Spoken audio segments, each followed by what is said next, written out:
They say there's a certain weight to old buildings, the kind that seeps into the walls and lingers in the creaking floorboards and flaking paint. I used to believe it was nothing more than the natural decay of forgotten places. But that was before I moved into the boarding house on Ashgrove Street. It was early September when I arrived. The late summer air clung to the city like a worn coat, and the trees along the sidewalks had just begun to whisper hints of amber and rust. I had just landed a new job as a night supervisor at a distribution center downtown. It paid modestly, but the hours allowed me to work while the city slept, and that quietude had always suited me. The house itself was old, early 20th century, maybe older, with narrow staircases and ceilings so low you could almost feel them breathing with you. There were 4 floors, including the attic, but most of us stayed on the lower 2.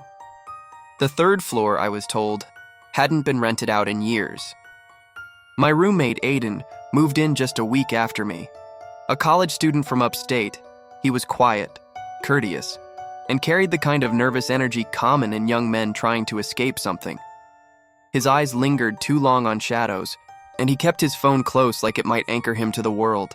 He didn't talk much about himself, which suited me fine. I wasn't in the market for friendship, just someone who would pay half the rent. Everything was unremarkable for the first few weeks. We'd cross paths briefly, exchange nods or tired greetings, then retreat to our respective corners of the apartment. That was until the first Thursday night. I remember it vividly because of the silence that preceded it. It was one of those rare nights when the entire city seemed to exhale and hold its breath. Around 2:30 a.m., just as I was settling in after work, I heard it. Soft, muffled sobs floating down from above. They were unmistakably human, unmistakably female, and chilled me to the core. The sound was distant, yet it carried with the clarity of something far too close. I froze. Then, slowly, the crying faded into the quiet, like it had never been there at all. When I asked Aiden about it the next morning, he looked up from his cereal, his expression unreadable.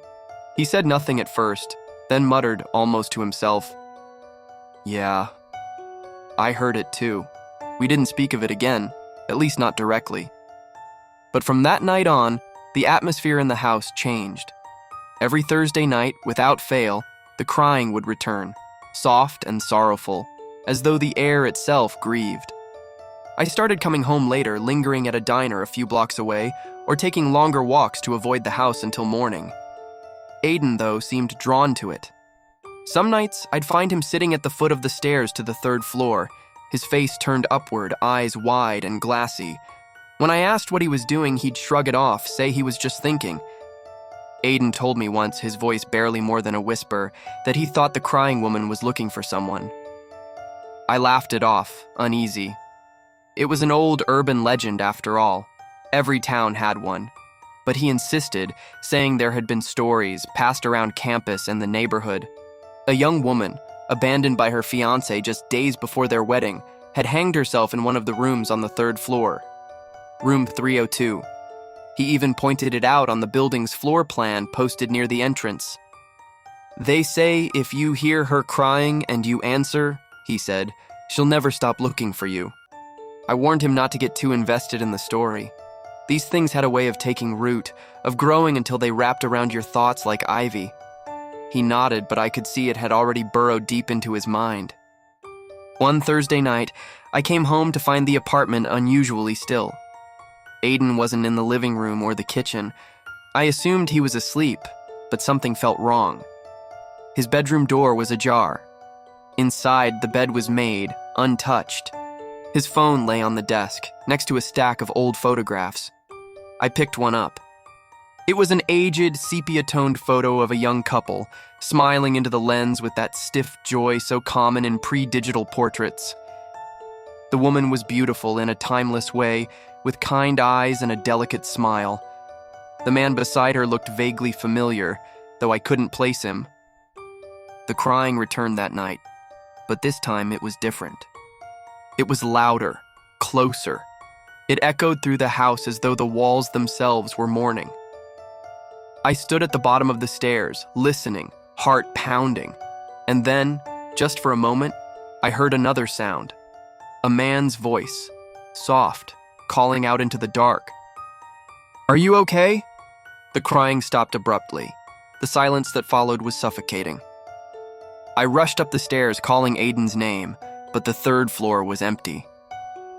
Room 302, which had been locked and sealed since I moved in, was now slightly open.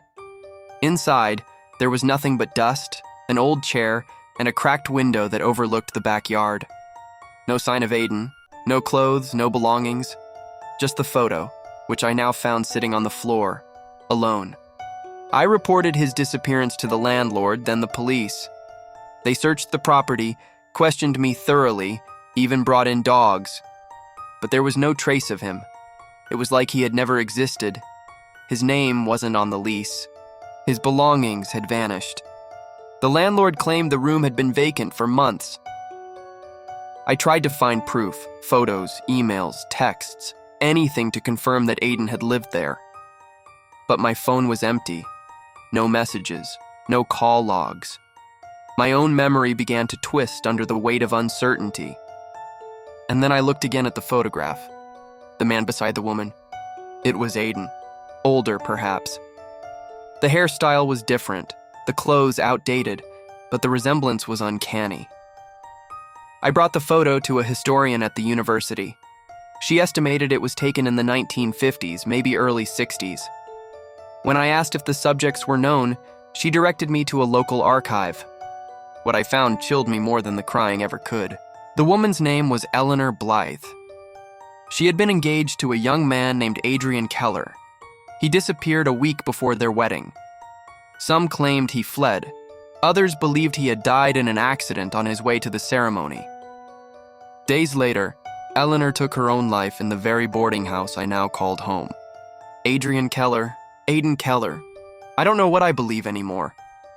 Was Aiden some lost spirit, wandering back into the world to find the woman he abandoned? Or was I the one who had been pulled into something deeper, darker, a loop of grief and guilt that stretched across generations?